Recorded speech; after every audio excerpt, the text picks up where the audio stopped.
성도 여러분 안녕하십니까? 귀한 집회에 초청을 해주셔서 감사를 드립니다. 우리 기약으로 하나님께 영광 돌려주셔서 감사를 드립니다. 저는 이번 짧은 기간이지만 성령 이야기, 증인 이야기라고 하는 제목으로 하나님의 말씀을 대언하도록 하겠습니다. 2시간은 성령에 좀 초점을 맞추겠고요. 2시간은 증인의 이야기에 초점을 좀 맞추도록 하겠습니다. 2015년도에 미국 미시간주에서 한 살인사건이 일어났습니다. 한 남자가 몸에 총알을 5발을 맞고 죽었습니다. 아내가 머리에 총상을 입었는데 죽지 않고 살았습니다.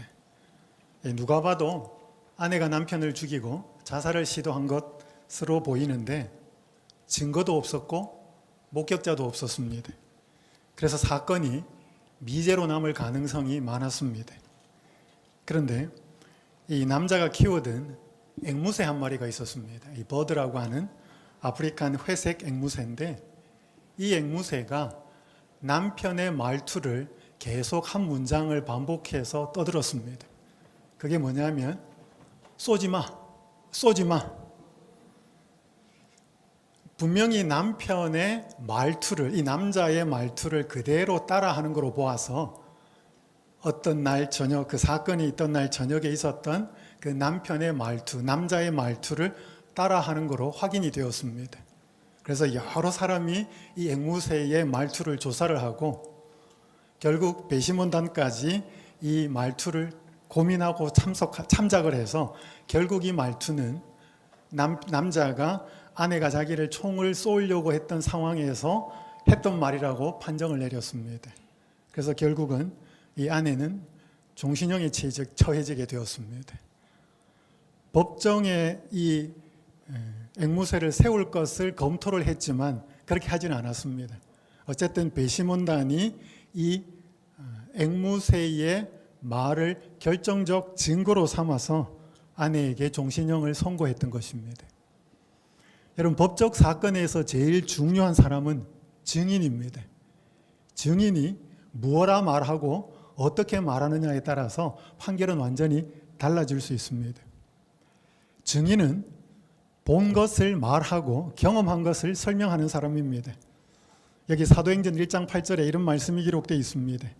오직 성령이 너희에게 임하시면 너희가 권능을 받고 예루살렘과 온 유대와 사마리아와 땅끝까지 이르러 내 증인이 되리라 하시니라. 이 사도행전 전체의 주제는 사도행전 1장 8절입니다. 사도행전은 28장까지 되어 있는 것을 여러분들이 잘 압니다. 사도행전 1장은 제자들이 성령을 받기 위해서 준비하는 내용입니다. 2장부터 7장은 성령을 받은 제자들이 예루살렘에서 증인이 된 이야기이고요. 8장부터 12장은 성령 받은 제자들이 유대와 사마리아에서 증인이 된 이야기입니다. 그리고 13장부터 28장까지는 성령 받은 제자들이 땅끝까지 이르러 증인이 된 이야기입니다.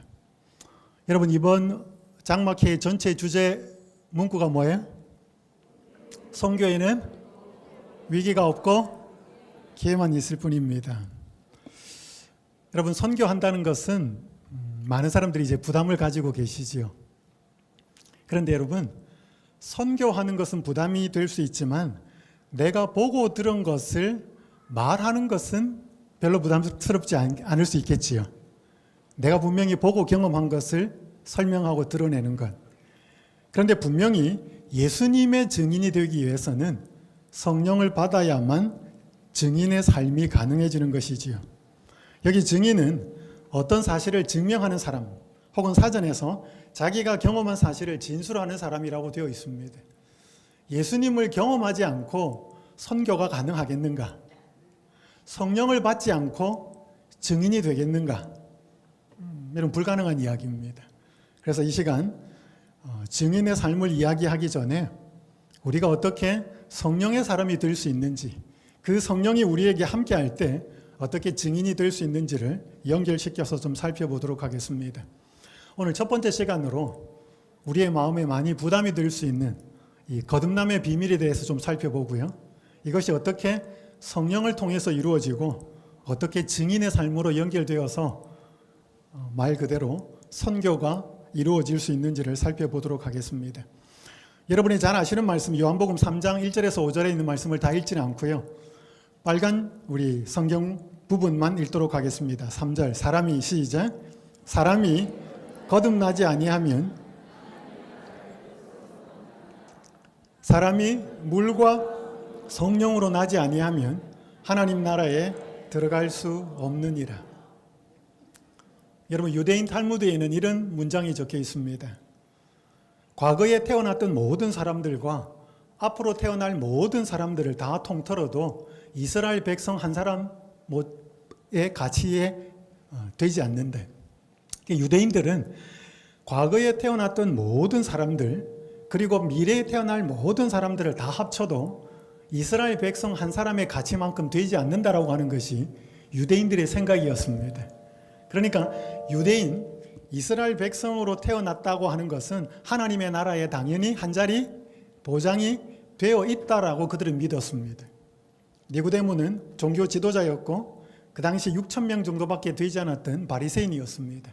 굉장히 경건한 사람이었죠. 그 사람에게 하나님의 나라가 보장이 되어 있지 않다고 말하는 이 상황에 이 니고데모는 굉장히 화가 났습니다. 겉으로 침착한 척은 하였지만 속에 있는 이야기를 다 드러낼 수 없었지만 기분이 굉장히 나빴습니다. 자기를 예수님이 이 젊디 젊은 한 랍비가 자기를 무시한다는 생각이 들었습니다. 왜냐하면 자신의 영적인 내면의 상태를 진정으로 알지 못했기 때문이었습니다. 이스라엘 사람으로 태어난 것 그 자체만으로 하나님의 나라에 들어갈 수 있다고 생각한 그에게 예수님은 다시 태어나지 않으면, 즉 위로부터 태어나지 않으면, 성령으로 태어나지 않으면 하나님 나라는 볼 수도 없고 들어갈 수도 없다라는 말씀을 하셨습니다.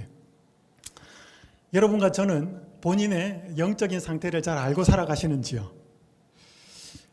제가 한번 SBS에 세상에 이런 일이라고 하는 프로그램을 좀 보게 되었는데 굉장히 흥미있는 이야기가 나왔습니다. 그것은 악취 때문에, 집안에서 나는 악취 때문에 3년 동안 고통 속에 살고 있다는 한 주부의 사연이 소개가 되었습니다. 뭔가 녹차와 관련된 냄새가 나는데 원인을 찾지 못하겠다는 것이었습니다. 그래서 이 주부가 찾은 그 냄새의 근원지는 어딘가 하면 아랫집이었습니다. 그래서 아랫집에 가가지고 냄새가 나서 못 살겠으니까 좀 조치를 취해달라고 계속 닥달을 했습니다.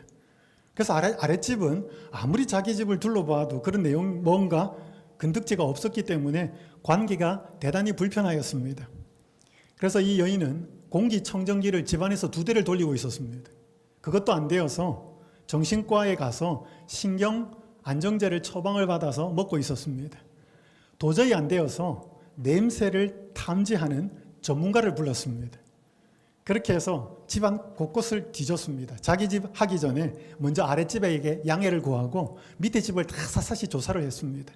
그런데 냄새의 원인을 찾을 수가 없었습니다. 이제 이 전문가가 그럼 이 집도 하자고 그렇게 제안을 했습니다. 근데 우리 집에는 이런 거 절대로 냄새가 날 만한 게 없다는 것이었습니다. 안방을 체크하는데 안방 화장대 위에 오래된 클렌징 크림이 하나가 있었습니다. 이걸 열어보니까 녹차 성분이에요. 이게 절대로 아니라는 것이었습니다. 이 주인의 말로는. 근데 탐지기를 갖다 대고 냄새를 측정하니까 측정된 냄새의 값이 34.8이었습니다. 34.8은 어느 정도인가 하면 여러분 음식물 쓰레기가 버리지 않고 많이 썩어가고 있을 때 냄새가 15, 화장실 청소를 하지 않아서 변기가 오래 지나고 나서 나는 냄새가 20, 그리고 달걀을 한참 놓아두어서 썩어갈 때의 냄새가 30이었습니다. 근데 이 클렌징 크림에서 나는 냄새는 34.8이었습니다. 이 주부가 이게 절대로 이것 때문에 그렇지 않다고 말을 했습니다. 그래서 전문가가 일단 치워봅시다. 치워보고 냄새가 나는지 안 나는지를 확인해 보겠습니다. 치웠습니다. 냄새가 났을까요? 전혀 나지 않았습니다. 여러분, 이 여인이 3년 동안 고통을 당하고 밑에 집에 그렇게 난리 법석을 치면서 약도 받아 먹고 했던 모든 문제의 원인이 어디에 있었어요? 자기한테 있었습니다. 근데 어디다가 화풀이를 했어요? 엉뚱한 집에. 여러분, 우리가 살면서 이런 경우가 굉장히 많습니다. 문제의 원인이 당신이라고 생각했는데 자신일 때가 엄청나게 많거든요. 우리 모두가 자신의 상태를 잘 모르고 살아가기도 합니다. 니고데모가 그랬거든요. 여러분, 여기 티모티 켈러가 한 목사님이 쓴 말에 이런 문장이 있습니다. 우리는 자신이 믿는 것보다 훨씬 더 죄되고 결점이 많지만 동시에 우리는 자신이 바라는 것보다 예수 그리스도 안에서 훨씬 더 많은 사랑과 인정을 받고 있다. 자, 한 가지 질문 드리겠습니다. 여러분, 우리는 죄인일까요? 동의하십니까? 정말 죄인일까요? 근데 우린 잘 몰라요. 우리는 본인이 죄인이라고 생각합니다. 그런데 특정한 상황이 되면 그 사실이 더 분명히 드러나요. 좋을 때는 잘 모릅니다. 돈 문제가 개입되고 이권이 개입되고 내가 손해가 생기느냐 안 생기느냐가 딱 개입되면 나한테 없던 것 같은 본성이 나타납니다. 그래서 여러분, 평소에 우리는 자기가 죄되다는 것을 인정하지만 우리가 생각하는 것보다 우리는 훨씬 더 이기적입니다. 우리는 우리가 생각하는 것보다 훨씬 더 죄되다는 것이죠. 근데 우리가 그걸 잘 모르고 살아갑니다. 기쁠까요? 슬플까요? 이걸 알면 기쁘지 않아요. 그런데 여기에 이 한 목사님의 표현은 동시에 우리는 자신이 바라는 것보다 예수 그리스도 안에서 훨씬 더 많은 사랑과 인정을 받고 있다. 여러분, 예수님 우리를 사랑하실까요? 얼마나 사랑하실까요? 잘 몰라요. 그런데 우리가 사랑하는 것보다 훨씬 더 많은 사랑을 받고 있다는 것은 분명하다는 것입니다. 그래서 우리는 자신의 상황을 정확하게 더 알아야 되고 예수님이 우리를 어떻게 대하시는지를 정확하게 알아야 합니다. 거기에 우리의 유일한 희망이 있기 때문에 그렇습니다. 예수님은 니고데모에게 자신의 상황을 정확하게 알려주셨습니다. 너가 거듭나야 한대. 성령의 사람이 되지 않으면, 성령으로부터 위로부터 나지 아니하면 하나님 나라하고는 너하고 아무 상관이 없대. 여러분, 여기에서 예수님께서 하신 말씀 중에 여러 가지 말씀이 있겠지만 살펴볼 수 있는 것은 하나님의 나라가 반드시 뭐 하다는 거죠? 존재한다는 것이죠. 그리고 하나님의 나라는 반드시 뭐 할 수 있다는 거죠? 들어갈 수 있다는 것이죠. 그런데 들어가려면 반드시 뭐가 있다고요? 조건이 있다는 것입니다. 그럼 돈이 얼마나 많은지, 지위가 얼마나 높은지, 외모가 얼마나 탁월한지, 능력이 얼마나 많은지, 성별이 어떤지, 미국 사람인지 아무 상관이 없는데 하나님의 나라에 들어가려면 유일한 조건은 거듭나야 한다는 것입니다. 여러분, 이게 미국 지도입니다. 미국이라는 나라가 분명히 있을까요? 가보신 분도 계시고 생활하셨던 분도 계시고 그저 알고만 계시고 가보지도 못한 분 계십니다. 상관없습니다. 자, 여러분, 미국이라는 나라는 누가 다스려요? 미국 대통령이 다스립니까? 여러분, 대한민국은 누가 다스립니까? 윤 대통령이 다스립니까? 아니에요. 여러분, 대한민국은 국민이 다스립니다. 국민이 다 다스릴 수 없기 때문에 누구를 뽑아놓은 거죠? 대통령을 뽑아놓은 거죠. 여러분, 민주주의 국가는 국민이 다스립니다. 미국도 국민이 다스리죠. 그래서 민주주의 국가는 주인이 누구예요? 국민이에요. 그래서 여러분, 미국에 내가 들어가고 싶다라고 하면 누구 허락을 받아야 돼? 주인이 허락을 받아야 되잖아요. 여러분이 남의 집에 들어가고 싶은데 그 사람 주인이 허락을 해줘야 들어가지. 그렇지 않으면 제가 어느 번에 전도회를 갔는데 거기에 무소전도 하시는 분들이 같이 한 팀이 되어서 전도회를 했습니다. 그분들이 집집 방문을 다니는데 이렇게 노크를 해도 안에서 인기척이 없어서 이분이 문을 열고 들어갔어요. 그랬더니 나중에 그분이 주인이 나와가지고 경찰에 신고를 해버렸어요. 그래서 이분이 경찰서에 잡혀갔어요. 여러분, 어떤 집에 들어가서 주인이 들어오라고 허락하지 않는데 들어가면 어떻게 돼요? 주거 침입이에요. 집도 그렇고 나라도 그렇고 사는 주인의 허락을 받아야 되죠. 그래서 내가 미국에 가고 싶다, 여행을 하고 싶다, 공부하고 싶다, 아니면 내가 돈을 벌러 가고 싶다 하면 합당하게 주인의 허락을 받아야 되죠. 그래서 주인들이 다 허락을 못 받으니까 주인들이 뽑아놓은 사람이 누구냐면 공무원이에요. 그 공무원들한테 허락을 받아야 되죠. 그래서 허락해서 받는 게 뭐냐면 비자라는 겁니다. 그것은 주인으로부터 검토를 받아서 들어갈 수 있는 자격을 허락받는 것이 비자지요. 이처럼 한 나라에도 들어가려면 조건이 있는 것처럼 그 주인의 허락을 받아야 되는 것처럼 하나님의 나라도 존재하는데 그 하나님 나라의 주인은 누굴까요? 당연히 하나님이겠죠. 그럼 누구 허락을 받아야 돼? 하나님의 허락을 받아야 하나님의 나라는 들어갈 수 있습니다. 근데 그분이 허락하는 유일한 조건이 뭐라고요? 거듭나야 된다는 것입니다. 자, 다시 태어나야 된다는 거. 오늘 저는 성령에 초점을 맞추면서 오늘 이 시간에 거듭나는 의미와 거듭나는 방법에 대해서 설명하고 이것이 어떻게 우리의 삶의 증인의 삶으로 연결될 수 있을 것인지를 살펴보고요. 오늘 그렇게 마무리하도록 하겠습니다. 여러분, 이건 굉장히 중요한 말씀입니다. 여러분, 어떤 분들은 알고 계시지만 어떤 분들은 부담이 되고 잘 모르는 말씀인데 이번 기간 동안에 한번 꼭 정리를 하면 좋겠습니다. 자, 제가 파란 글자를 읽을 테니까 여러분 빨간 글자를 읽으십시오. 구주께서 말씀하시기를 사람이 거듭나지 아니하면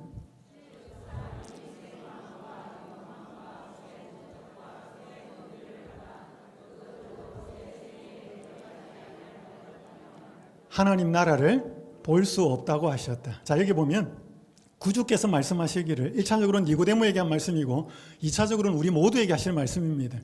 사람이 거듭나지 아니하면, 즉 똑같은 말을 반복해서 풀어서 설명한 것입니다.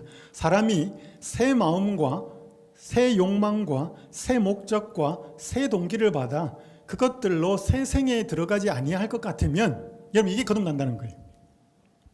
자, 한마디로 말하면 거듭난다고 하는 것은 새 사람이 된다는 것입니다. 뭐라고요? 자, 거듭난다고 하는 것은 새 생애를 사는, 새 생애에 들어간다는 것이다. 새 사람이 된다는 것이다. 그러면 새 사람이 된다는 게 구체적으로 뭐냐? 새 마음을 가지고, 새 욕망을 가지고, 새 목적을 가지고, 새 동기를 가지고, 새 기쁨을 가지고, 새 슬픔을 가지고. 여러분, 이 앞에 붙는 계속 똑같은 단어가 뭐예요? 새롭다는 단어입니다. 자, 한 가지 질문을 드릴게요. 여러분, 거듭나지 않은 사람도 회사에 출근하지요. 회사에 출근해서 뭐예요? 돈 벌어요, 그죠? 세상 사람들, 거듭나지 않은 사람들도 회사에 출근해서 돈을 버는데, 오늘 여러분과 제가 회사에 출근해서 돈을 번다면 그 사람들하고 회사에 출근하는 목적이 같을까요, 다를까요? 여러분, 만약에 세상 사람들하고 재림신자인 우리하고 회사에 출근해서 돈을 버는 목적이 똑같으면 어떻게 돼? 거듭났다고 하기는 어렵다 이 말입니다. 왜냐하면 거듭나지 않은 사람도 회사에 가서 돈을 벌고 일 열심히 해서 승진하는 게 목적이기 때문에. 근데 만약에 내가 재림신자인데 나도 여전히 회사에 가서 돈을 벌고 돈만 벌고 회사에서 인정받고 승진하는 것만이 목적이면 그 사람하고 나하고 뭐가 다르냐 이 말입니다. 저 또 한 가지 질문을 드리죠. 여러분, 거듭나지 않은 사람도 시집장가 가지요?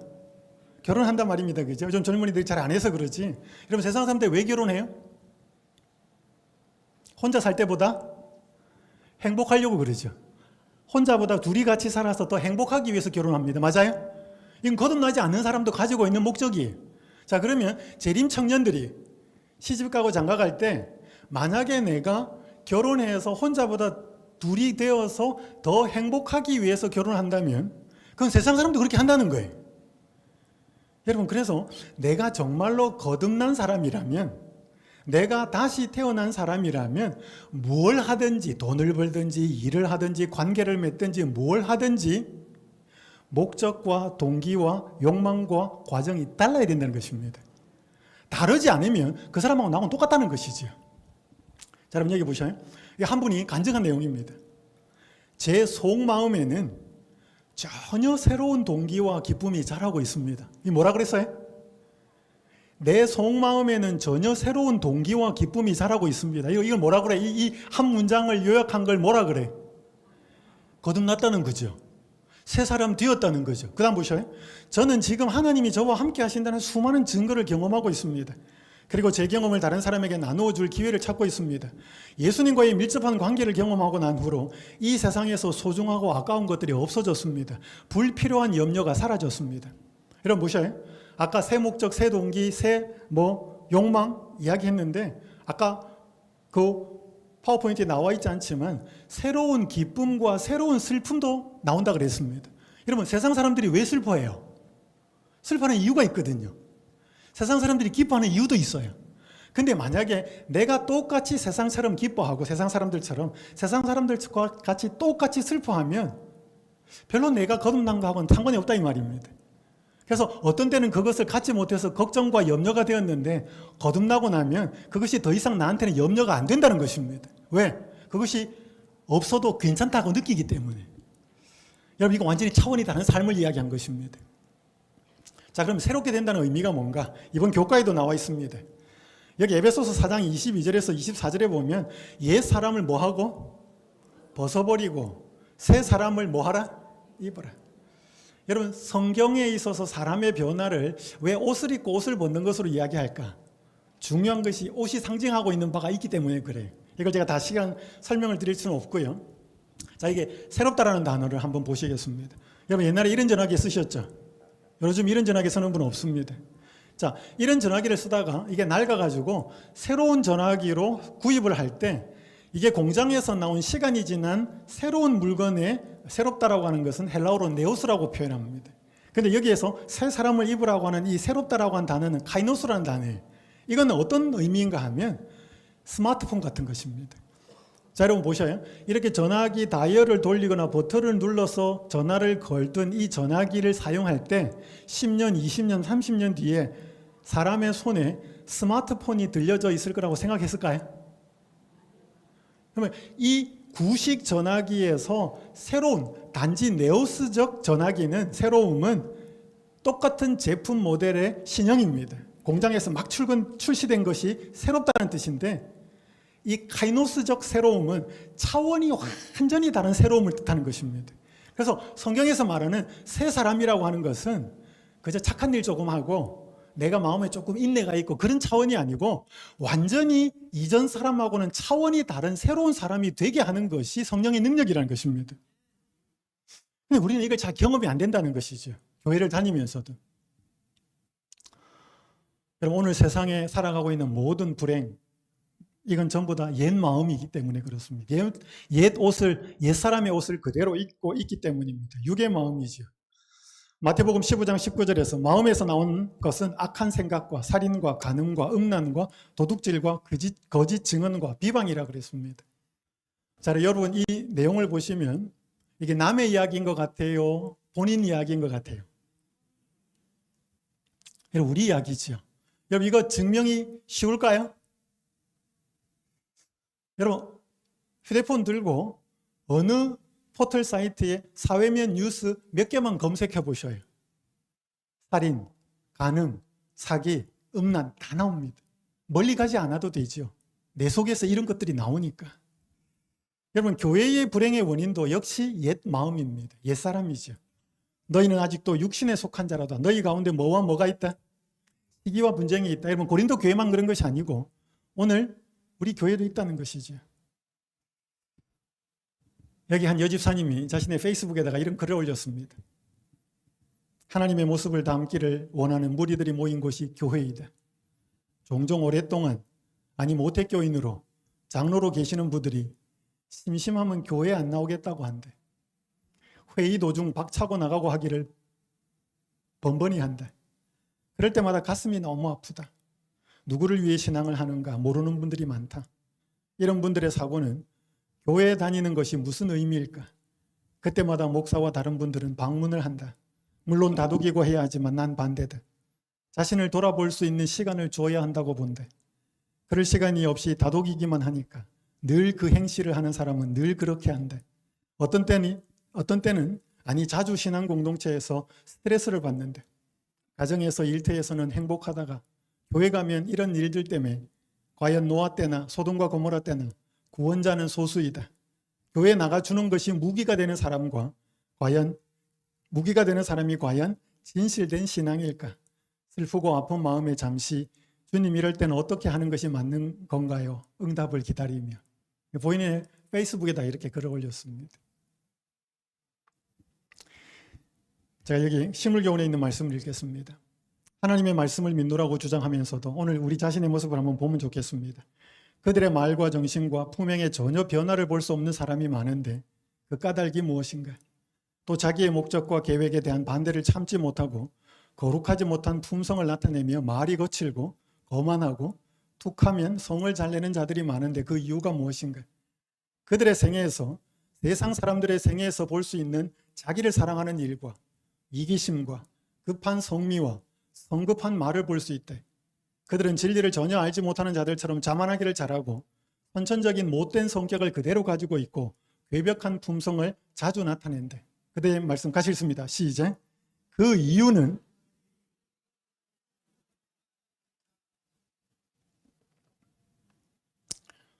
여러분, 누가 섭섭한 이야기를 하면 저 사람이 왜 저렇게 말할까 듣고 잊어버리셔요.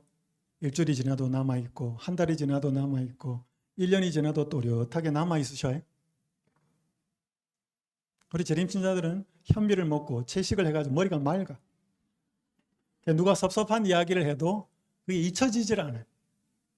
여러분, 누가 섭섭한 한 말을 머릿속에 떠올리고 자꾸 생각하면 그게 작아지고 이해가 되고 용서가 되어 더 섭섭함이 커져요. 여러분, 우리 마음에 떨어지는 미움과 사랑은 똑같이 씨앗과 같습니다. 그걸 자꾸 생각하면 자라요. 여러분, 누가 좋아하는 마음이 생겨서 누구 아무개가 호감이 있어요. 그 사람을 자꾸 생각하면 그 사랑의 마음도 커집니다. 반대로 미워하는 마음도 내가 자꾸 생각하면 그게 커져요. 내 마음에서 제거하기는 굉장히 어렵습니다. 그 모든 이유가 뭐 때문이라고 말하는가 하면 거듭나지 않았기 때문이다. 우리의 모습을 보여주는 거죠. 그래서 이런 마음이 변화가 되기 위해서 세상의 모든 종교들은 많이 애를 씁니다. 여러분, 제가 불교 이야기 잠깐 하고 성경 이야기 하겠습니다. 여러분, 불교의 핵심 교리는 사성제하고 팔정도라는 것입니다. 사성제는 4가지 거룩한 가르침이라는 뜻인데 고성제, 집성제, 멸성제, 도성제, 고집멸도라 그래서 불교의 핵심 교리입니다. 고성제는 뭔가? 삶은 고통이 돼. 결과지요. 원인이 뭐냐? 집성제. 고통의 원인은 집착이라는 거죠. 욕심. 이게 원인이 되어서 고성제가 생기는 것입니다. 그럼 어떻게 해야 되는가? 멸성제. 번뇌와 고통을 소멸시켜야 되는데 이게 불교에서 추구하는 목표예요. 이걸 이루기 위해서는 어떻게 해야 되는가? 도성제. 번뇌와 고통을 소멸하기 위해서 도를 닦아야 되는데 이 도성제를 실현하는 8가지 방법이 팔정도예요. 바른 생각, 바른 견해, 바른 말, 바른 행동. 여러분, 이제 한 가지 질문을 드리죠. 누가 나한테 섭섭하게 하는 사람을 내가 미워하지 말고 사랑해야 된다는 거 알아요, 몰라요? 아는데 돼요, 안 돼요? 여러분, 만약에 우리가 바르게 살아야 되는 것을 아는 것만으로 그게 답이 될 것 같으면 우리 세상에 아무 문제 없습니다. 내가 아는 게 실천이 안 되지요. 그래서 불교는, 여러분, 정통 불교는 뭐 사극이나 영화에 나오는 것처럼 스님이 기륭 화복을 점쳐주고 미래에 어떤 잘되게 해주는 건 여러분, 정통 불교 아니고 그건 불교가 잘못된 기복신앙화된 불교입니다. 정통 불교는 하한거, 동한거, 그래서 산속에 들어가서 벽을 보고 깊이 돌을 닦고 수행하는 종교가 정통 불교예요. 멋있어야 멋있어요. 굉장히 멋있습니다. 내 마음속에서 드는 욕심과 번뇌를 없애버리기 위해서 아무것도 아닌 이것을 가져도 그만 안 가져도 그만 색즉시공 공즉지색, 굉장히 멋있어요. 그런데 문제는 이렇게 안 된다는 것입니다. 그래서 불교가 사람을 변화시키는 방법은 돌을 닦으라고 말을 하는데 성경이 사람을 변화시키는 방법은 다시 태어나라 그래요. 자, 여러분, 다시 태어나는 거 잘 압니다. 여러분, 만약에 우리가 스스로 마음을 돌을 닦고 바른 생각과 바른 말을 해서 변화시킬 수 있으면 우리는 남자든 여자든 생물학적으로 남자 혼자 여자 혼자 아기를 낳을 수 있어야 됩니다. 그럼 아기 낳을 수 있어요, 없어요? 혼자서? 여러분, 남자든 여자든 혼자서 아기를 못 낳는 것은 자기 스스로 내 마음속에 새 마음과 새 생명을 탄생시킬 수 없다는 뜻입니다. 아기가 태어나는 것은 반드시 남자와 여자의 사랑의 친밀한 관계에 의해서 생겨나는 하나님의 섭리인 것처럼 오늘 우리도 새 마음, 새 생명으로 들어가기 위해서는 예수님과 우리의 특별한 밀접한 관계가 되지 않으면 거듭날 수 없다는 것입니다. 그래서 여기 릭 오렌이라는 목사는 이렇게 말합니다. 우리가 어머니의 자궁에서 보낸 9개월이 그 자체로 끝이 아닌 다른 삶을 위한 준비였듯이 현재의 삶은 다음 삶을 위한 준비 과정이다. 여러분, 아기가 엄마 뱃속에 잉태가 되면 280일을 있습니다. 여러분, 280일이 끝이에요? 280일이 지나고 양수를 터뜨리고 나와서 새로운 세상을 경험해요? 마찬가지라는 거죠. 여러분, 거듭나는 것도 이 세상에서 우리가 살아가는 동안 거듭나라고 하는 것이 하나님의 미션인데, 그 거듭나는 것이 끝이 아니고 그 거듭난 사람은 하나님의 나라에 들어가서 살게 된다는 것입니다. 그래서 이 세상에서 돈 많이 벌고 집 잘 짓고 자식들 출세시켜가며 사는 것이 이 삶의 주어진 목적이 아니고, 죄의 몸으로 탄생한 우리가 예수 그리스도를 알아서 거듭나는 삶을 살아서 이 땅에서는 새로운 세상 하나님의 나라에 들어가서 우리가 거듭난 목적을 이루게 되는 것이 하나님의 계획이라는 말입니다. 근데 많은 사람들이 이 재림신앙을 하면서도 이 땅에서 잘 먹고 잘 사는 것, 내 자식 잘 키우고 내 남편 사업 잘하는 것으로 이 재림신자의 많은 사람들의 삶이 이 땅에 소망이 되어 있다는 것이지. 자, 불교에 있어서 사람의 마음이 변화되는 것은 바른 생각과 바른 말과 바른 행동을 통해서 도를 닦으라는 것이고, 성경이 말하는 새로운 사람이 되고 마음이 변화되는 것은 어떻게 해야 된다? 다시 태어나야 된다는 것입니다. 자, 여러분, 이 사실을 절대로 잊어버리지 마셔요. 자, 그러면 어떻게 해야 다시 태어나는가 하는 것이죠. 자, 여러분 잘 아시기 때문에 니고데모에 있는 말씀을 다시 드립니다. 빨간 글자 같이 읽겠습니다. 시작.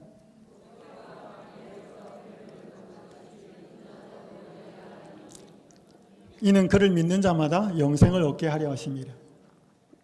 여러분, 이 내용을 잘 아시기 때문에 길게 설명하지는 않겠습니다. 모세가 놋뱀을 만들어 장대 위에 다니 뱀에게 물린 자가 놋뱀을 쳐다본 적 모두 살더라. 자, 여러분 여기 보십시오. 영생을 얻게 한다, 모두 산다, 같은 말이에요. 그러면 그를 믿는다라고 하는 것은 놋뱀을 쳐다본다는 것과 관련이 됩니다. 한 가지 질문을 드립니다. 여러분, 뱀에게 물렸습니다.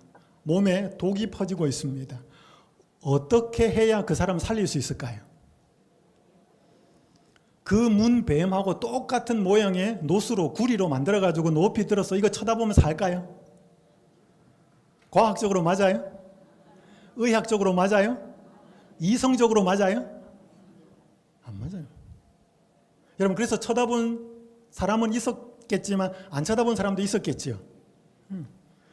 자, 여러분, 왜 예수님께서 이런 방법을 쓰셨을까요? 말이에요. 자, 여러분, 예수님이 원하시면 제가 심장이 없어도, 허파가 없어도 저를 살릴 수 있습니까? 제 심장에 피를 심장으로 작동하지 않아도 제 심장이 없어도 그분이 원하시면 이 피를 돌릴 수 있고, 제 허파가 없어도 그분은 호흡할 수 있게 하십니다. 여러분, 예수님은 이 당시 놋뱀을 만들어서 쳐다보는 것이 과학적으로 맞나 이성적으로 맞나를 따지는 게 아니고, 예수님의 하나님의 말씀에 순종하는 사람들에게 하나님이 살리신 거지요. 이것은 구속의 계획에서 중요한 것을 예수님이 보여주고 있다는 것입니다. 자, 여러분 여기 보십시오. 그를 믿는 자마다, 여기 믿는다는 것은 쳐다본다는 것입니다. 자, 여러분 여기 계신 여러분, 저를 보신 분도 있고 안 보신 분도 계신데, 오제오라는 사람을 믿을 수 있을까요? 여러분들이? 별로 대답을 안 하시네요. 근데 저는 스트레스 안 받습니다. 여러분이 저를 모르기 때문에 당연히 못 믿는 거지요. 근데 저하고 1년을 살고 5년을 살았는데 저를 못 믿는다 그러면 아마 저는 좀 서운할 거예요. 여러분, 사람을 믿는다라고 하는 것은 그분을 쳐다봐야 되지요. 그분의 말을 쳐다보고, 행동을 쳐다보고, 인간관계를 쳐다보고, 돈을 어떻게 쓰는지를 쳐다보고, 자꾸 쳐다보면 그 사람에 대해서 알지요. 여러분, 멋지게 생긴 남자, 예쁜 아가씨 자꾸 쳐다보면 어떨까요? 이런 거 안 해보셨습니까? 정말 멋진 아가씨를 자꾸 한번 쳐다보고, 굉장히 잘생기고 멋진 남자를 자꾸 한번 쳐다보면 무슨 생각이, 무슨 마음이 들어요? 좋아하는 마음이 들어요. 좋아하는 마음이 안 드는 분도 계시겠죠. 여러분, 멋지고 아름답고 훌륭한 것을 보고, 특별히 인격적으로 고매하고 고상한 그런 삶을 자꾸 보면 내 마음 속에서 뭔가 생겨나요. 야, 같이 한번 대화를 한번 해봤으면 좋겠다. 한번 저 사람의 모습이 왜 저런지 한번 이야기 한번 해봤으면 좋겠다. 자꾸 뭔가 들지요. 여러분, 이 세상에서 제일 슬픈 이야기는 사람 죽어가는 이야기예요. 그렇죠? 여러분, 얼마 전에 우리 사건이 있었죠, 그죠? 학교 선생님 어떻게 되고, 수해 나서 사람 찾으러 다니다가 군인 어떻게 되고, 그 다 젊은 사람들이었습니다. 여러분, 이 세상에서 가장 슬픈 이야기는 사람 죽어가는 이야기, 사람 죽었다는 이야기, 그것도 앞길이 구말리 같은 젊은 사람이 죽었다는 것은 굉장히 우리를 안타깝게 하죠. 여러분, 예수라고 하는 사람을 쳐다보라. 모세가 광야에서 뱀을 든 것처럼 인자도 높이 들려야 하리니, 저 예수님을 쳐다보는 사람은, 여러분, 그 쳐다보면 저 존재가 왜 저렇게 죽어가지? 왜 저렇게 모욕을 받지? 저게 자기가 잘못해서 그런 거야? 아니면 우리하고 무슨 관련이 있는 거야? 여러분, 자꾸 쳐다보면 생각을 하게 돼 있습니다. 여러분, 미국의 수도인 워싱턴 DC에 가면 여러 박물관이 있습니다. 기념관들이 있고. 그래서 미국 전역에서 학생들이 수학여행으로 옵니다. 그런데 제가 여기 몇 번을 갔었는데요, 저에게 가장 감동적인 장소는 여기였습니다. 여기가 어디냐면 한국전쟁 기념관이에요. 6.25 전쟁. 특별히 건물은 없고 이렇게 일반 노지에 그렇게 되어 있습니다. 여기에 이제 군인들이 행진하는 모습인데요, 여러분, 이 행진하는 끝에 가면 벽이 하나 있습니다. 이 벽에 무슨 문장이 적혀 있는가 하면 Freedom is not free. 자유는 공짜가 아니다. 이 앞부분에 가면 한 타일에 한 문장이 적혀 있는데 굉장히 감동적이에요. 우리 국민은 한 번도 만난 적이 없는 국민들과 전혀 알지도 못했던 나라를 지키라는 부름에 응한 조국의 아들과 딸들에게 경의를 표합니다. 여러분, 이 문장이 적혀 있습니다. 여러분, 제가 이게 처음 갔어요. 아는 사람하고 막 돌아다니다가 두 번째 갔어요. 이걸 또 읽었습니다. 세 번째 갔어요. 또 읽었습니다. 여러분, 처음 갔을 때보다 두 번째, 세 번째, 네 번째, 제가 이 문장을 자꾸 읽을 때 제 마음속에 이상한 생각이 들어왔어요. 처음에 아무 생각 없다가, 그치, 여기 6.25 전쟁 때 미국에서 한국으로 명령 하나를 받고 온 그 사람들이 대한민국 땅을 알았을까? 대한민국 나라 사람들은 어떤 사람이라는 거 알았을까? 전혀 몰랐죠. 명령 하나를 받고 왔으니까. 그리고 나서 죽었잖아요. 여러분, 그 사람들이 피를 흘린 것 때문에 내가 여기 지금 공부하러 와 있지. 그 다음부터는 굉장히 감사하기 시작했습니다. 여러분, 이 사람들의 죽음이 자꾸 생각하니까, 자꾸 들다 보니까 그 수혜자가, 혜택을 받고 있는 사람이 나라는 생각이 들었습니다. 그래서 내가 여기 자유롭게 다니고, 내가 말도 할 수 있고, 어디 갈 수도 있고, 자유가 전혀 제한받지 않고 이렇게 살고 있는 이 내 현재의 삶이, 이 이름 모를 사람들이 와서 자기 피를 흘리고 우리나라를 위해서 이렇게 싸웠던 그 과거 역사가 있었기 때문에 내가 현재 자유를 누린다는 생각이 들었습니다. 처음부터는 안 들었어요. 자꾸 보니까, 자꾸 생각하니까. 여러분, 그래서 제 마음속에 어떤 마음이 생겼어요? 감사하는 마음, 고마운 마음. 여러분, 이게 쳐다보면 생겨나는 거예요.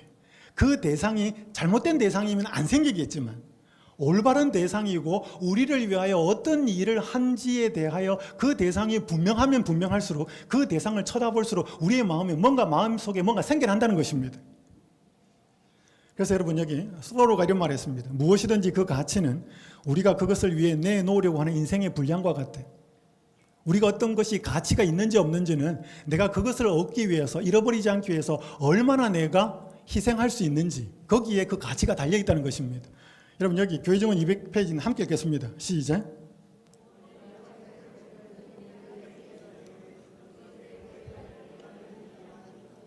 구원의 가치를 온전히 깨닫기 위해서는 뭐를 이해해야 된다고요? 그걸 이루기 위해서 무슨 대가가 지불이 되었는가. 여기 이런 말씀이 있습니다. 우리가 하나님의 손에서 받는 매일의 축복들과 무엇보다 우리에게 행복과 천국을 주시기 위하여 예수께서 죽으신 사실이 끊임없이 우리의 감사의 제목이 되어야 한다. 여러분, 하나님이 우리에게 주신 매일의 축복들이 있어요? 자, 이제 제가 한 두서너 가지 이야기 드리고 마무리하겠습니다. 제가 참 감동적으로 경험하게 된 내용이었습니다. 여러분, 한 직장 여성이 있었습니다. 특별한 계기를 통해서 예수님을 알고 싶어졌습니다. 이 여성이 회사에서 큰 실수를 했어요. 아주 결정적인 실수를 해서 해고를 당할 만한 그런 경제적인 손실을 직장에 끼쳤습니다. 그런데 이 바로 위에 있는 직장 상사가 더 윗선에 보고를 하지 않고 자신이 그 실수를 고스란히 뒤집어 쓰고 욕을 얻어먹는 거예요. 그러니까 이 밑에 있는 여직원이 보니까 엄청나게 불편했습니다. 말할까 말까 고민하다가 찾아가서 그러지 마시라고. 왜 제 실수를 그렇게 다 뒤집어 쓰고 욕을 얻어먹고 어려움을 당하십니까? 솔직히 말을 하시라고. 이분이 대답을 안 해요. 근데 자꾸 추궁을 하니까 이분이 대답을 합니다. 뭐라고 대답을 하는가 하면 이렇게 대답합니다. 나는 크리스천입니다.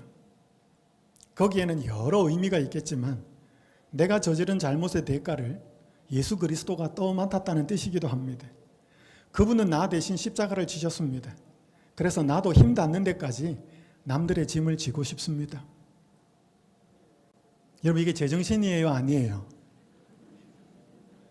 여러분, 일반 회사로 직장 출근해서 돈 버는 사람의 정신이에요? 아니에요? 아니잖아요. 여러분, 일반 사람들은 자기가 잘못해도 남한테 또 미루고 책임을 회피하려고 하는 게 세상 사람들이에요. 근데 자기가 저지르지 않는 책임까지도 뒤집어 쓰는 그 이유가 뭐라고요? 예수님을 자꾸 쳐다보고 예수님을 자꾸 바라봤더니 그분이 내 짐을 졌다는 거죠. 그게 너무 감동되고 그게 너무 기쁘고 고마워서 나도 인생에 있어서 할 수 있는 대로 남들이 져야 될 짐을 나도 한번 지고 살아야 되겠다. 그 예수님을 자꾸 쳐다보면서 자기 마음속에 생겨난 거죠. 여러분, 이것을 성경에서 뭐라고 말하는가 하면 새 마음이라고 그래요. 여러분, 새 마음은 어금니 깨물고 나오는 게 아닙니다. 새 마음은 예수 그리스도를 자꾸 쳐다보니까 처음에는 아무 생각 없다가 또 쳐다보고 또 쳐다보고 자꾸 쳐다보면서 내 마음 속에 없는 마음이 생겨나고 그게 고맙고 그게 감사하고 그게 눈물이 나고 그게 내 삶을 기쁘게 만들어서 내 마음 속에 없는 새로운 마음이 생겨나서 그 마음에 의해서 움직여지는 사람. 여러분, 이것을 성경에서는 새 사람이라 그래요. 이걸 거듭남이라 그러죠. 한번 보시죠. 그래서 오늘 우리가 여러분 지금 여기에 오셔서 여러분들이 지금까지 이제 가장 여러분들이 무엇을 바라보고 사셨는지를 점검하실 필요가 있습니다. 여기 이런 말씀이 있습니다. 인간은 무엇인가를 향해 예배하며 살아간대. 인간은 쇼핑센터에서 예배하며 TV 드라마 앞에서 스포츠 경기장에서 그리고 정치 권력을 향해 예배한대. 소비적 욕망에 빠진 인간은 상품을 예배한대. 물신 숭배에 끌려다니는 소비적 인간은 예배하는 인간이기도 하다. 내가 좋아하는 모든 것, 내가 열망하는 모든 것은 예배의 대상이 되며 우리는 그것을 예배하고 있다. 여러분, 예배한다는 말이 딴 말이 아니에요. 찬사를 보내고 감탄을 하고 그거 괜찮다고 소개하는 거예요. 여러분, 식당에 가서 맛있는 음식 먹었으면 그 음식 맛있더라라고 말하면서 다른 사람한테 한번 가봐라고 소개합니까? 여러분, 그거 소개하는 거예요. 어떤 물건을 써봤는데 그 물건이 나한테 너무 기쁨이 되고 즐거움이 되어서 너도 이 물건을 한번 써봐라고 말하는 것이 뭐예요? 예배하는 거, 찬사를 돌리는 거죠. 여러분, 우리가 뭔가 사람이든 물건이든 다른 사람에게 자랑하는 것은 내가 그 맛을 본 거라는 거죠. 자, 그러면 결국 증인, 예수 그리스도의 증인은 누군가?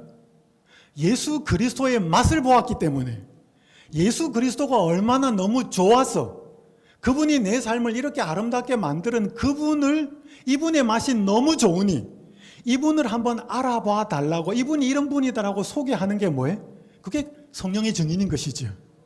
자, 첫 번째 여러분 꼭 기억하실 것은 오늘 전도는, 선교는 내 마음속에 전도를 해야 된다라고 말하면서 쥐어 짜내는 게 아니라는 것이죠. 오늘 여러분들이 물건 하나, 사람 한 명을 기쁘게 경험하고 그 좋은 것을 확신했을 때는 저절로 그걸 자랑합니까?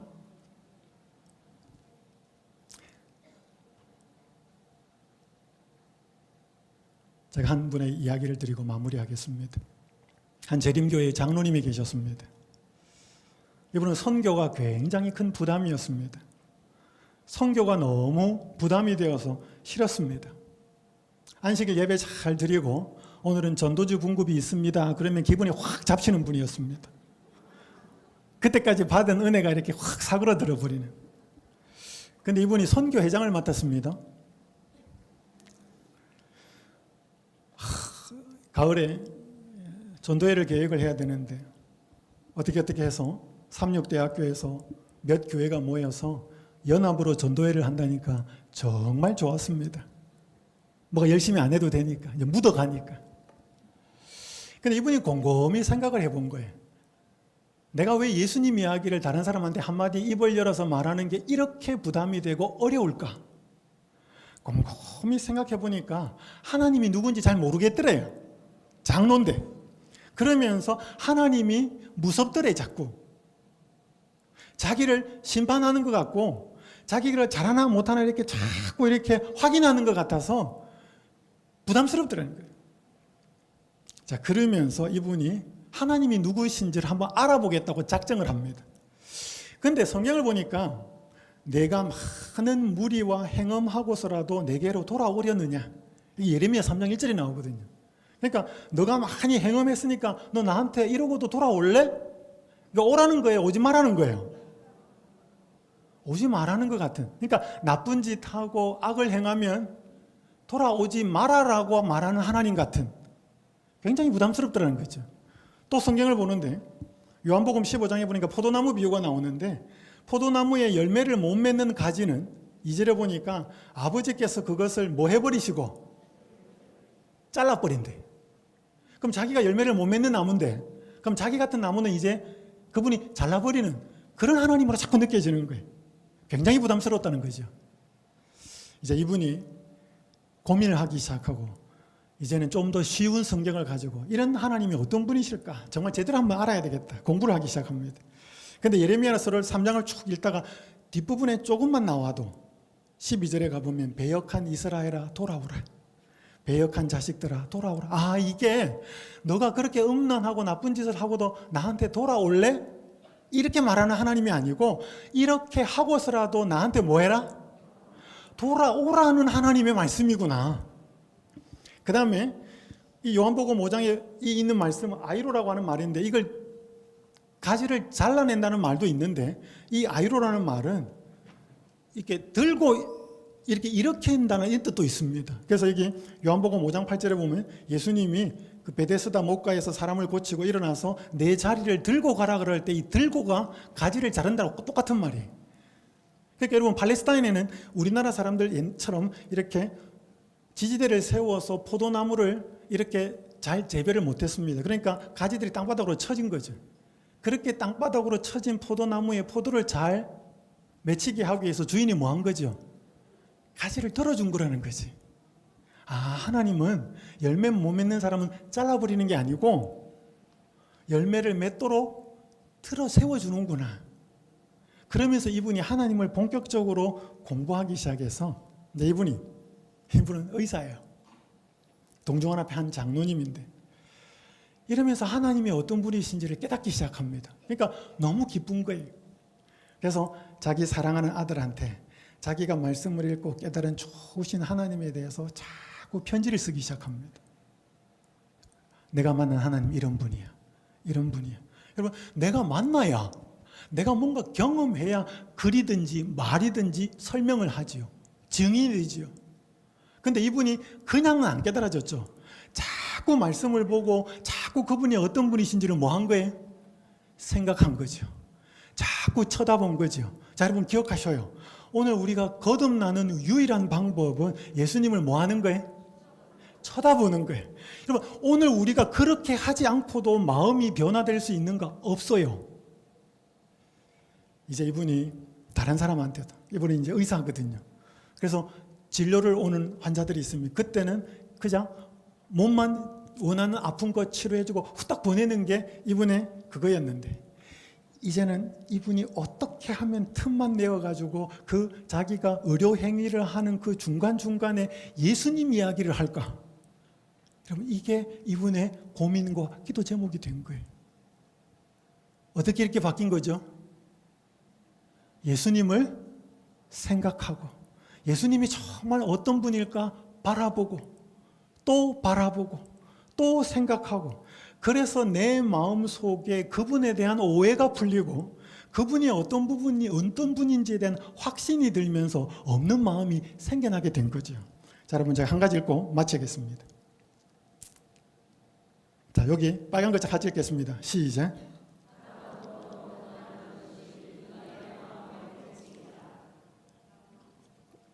여러분, 바라봄으로 변화하는 것이 인간 마음의 뭐다?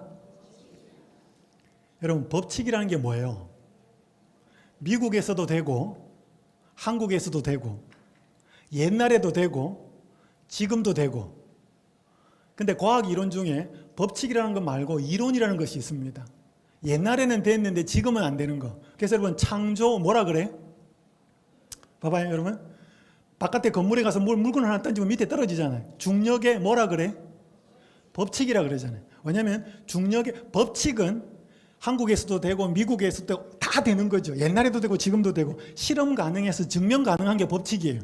근데 이론은 뭐냐 하면 옛날에는 됐는데 지금은 안 되고 미국에서는 되고 한국에서는 안 되고 이런 거는 이론이에요. 그래서 여러분, 빅뱅 이론 이러지 빅뱅 법칙 그렇게 하지 않아요. 창조 이론, 창조론 그러지 창조 법칙, 혹은 진화론 그러지 진화 법칙 그러지 않아요. 왜? 진화가 되는 것이, 창조가 되는 것이 확인이 안 되거든요. 근데 바라봄으로 변화하는 것이 인간의 마음의 뭐다? 법칙이 돼. 그러면 이거는 시대와 장소와 환경에 상관없이 쳐다보면 변화된다는 거예요. 자, 여러분 꼭 기억하셔요.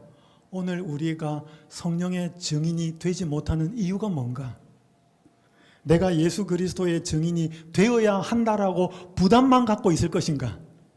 아니면 오늘 내 마음속에 내가 정말 거듭난 마음, 새 목적, 새 동기, 새 욕망, 새 슬픔, 새 기쁨으로 예수님에 관하여서 뭔가를 말할 만한 거리를 내 속에서 경험하고 사는 거예요. 여러분, 오늘 우리가 성령의 사람 되지 않으면, 예수 그리스도를 쳐다보고 내 마음속에서 새 동기, 새 욕망이 생겨나지 않으면 오늘 우리에게 있어서 증인의 삶은 여전히 부담 만땅입니다. 자, 오늘 꼭 기억하실 것은 사람은, 마음은 변할 수 있다.